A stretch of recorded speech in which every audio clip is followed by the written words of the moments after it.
Climate bedwetters Extinction Rebellion brought traffic to a standstill in Melbourne this morning when they staged a slow march through the CBD. You've got to marvel at the stupidity of these people. Their slow march in protest against emissions slowed traffic to a standstill, which effectively creates even more emissions. And they call this a win. Well, these people, whom no one likes, have promised to continue these protests every day this week, culminating with a mass protest on Saturday. Have a listen. Saturday there'll be a very accessible slow march for everybody, and there'll be a mass arrest at the end of that with up to 200 people agreeing to be arrested. I don't know that it ever needs to get to the point where these people are arrested. Police should simply disperse the crowd. I don't know, use tasers, use rubber bullets like they did at the Shrine of Remembrance during those COVID lockdowns. Or how about this? Just threaten them with soap and water. I reckon they'd run a mile. These protests are completely incoherent. As I said, they only serve to generate more of the emissions they claim are destroying the planet. But they're also completely ineffective. Stopping traffic in Melbourne is not going to lower temperatures. If stopping traffic was going to do it, try it on Chinese roads. But more than that, it only serves to alienate the climate movement from ordinary Aussies who were not too impressed. I understand the sentiment, but how is this actually helping anyone?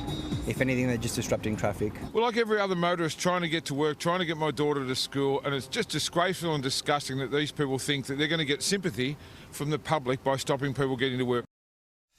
Caleb, this is the last thing we need in Melbourne. People are trying to do their Christmas shopping. We've already got pro-Palestinian protests every other weekend, and now the climate protests are at it. First, can I ask you, what are your pronouns, James? Z and Zer. Mine are judge, jury and executioner, but be that as it may. Where are the water cannons? Get the water cannons on these people. As you say, they'd probably be allergic to the water. Exactly. They'd run a mile. I haven't had a shower in weeks. We need to deal with these people because, as we were talking about last night, all these magistrates who find all these eco-protesters in their courtrooms keep saying to them, oh, your work is noble, and they get a slap on the wrist, they don't get a conviction, etc., etc. So they're emboldened to carry on. It's the same as these people. I mean, the reason they can do it for a week without much consequence is because they know there won't be any consequence. When you disrupt everyday life, and you have a right to protest, I've got no issue with that, but when you disrupt other people's lives, particularly as regularly as they are suggesting they will do here, you should not be allowed to get away with it. But just keep doing it. I'm imploring you to keep protesting like this, because by the end of the week, there will not be a single person left in Melbourne who agrees with you.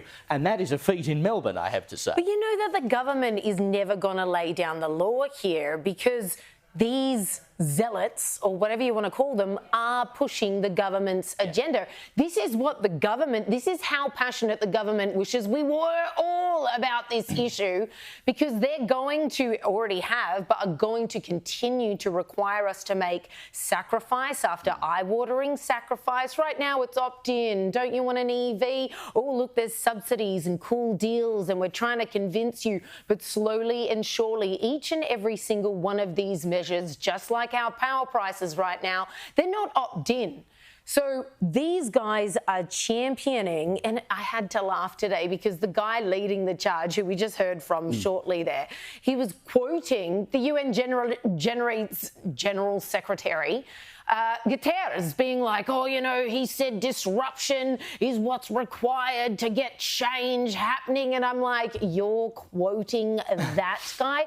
Like, on the one hand, I actually feel sorry for these people because they have been completely and utterly brainwashed. And it's frightening. We saw over the last 3 years the extent to which certain personalities, certain types of people are incredibly vulnerable to the kind of propaganda that is being foisted on them by the government, be it pandemic related or climate change related.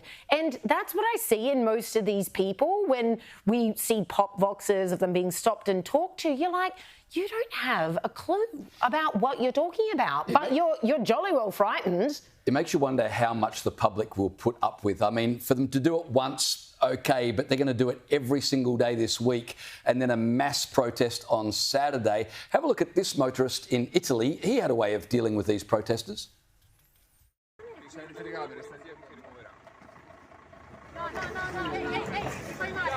No, non lo picchiare, dai. Non lo picchiare.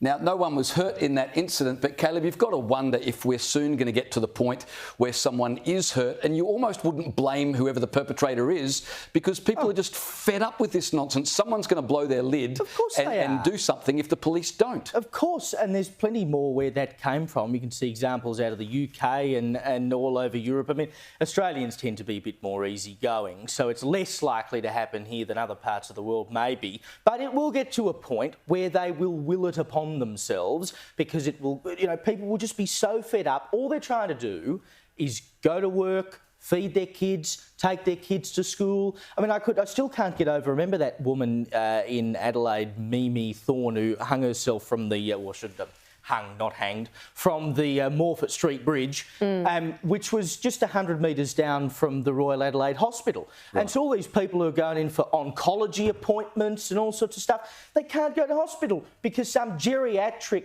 psycho decides they've got to hold up the rest of the world. You remember that song, I think it was Peggy Lee and Bing Crosby once sang it, Slow Boat to China. We always talk about China's emissions. That is all we will have left if people get their way, a slow boat to China, because, well, they'll be ruling the world, won't they?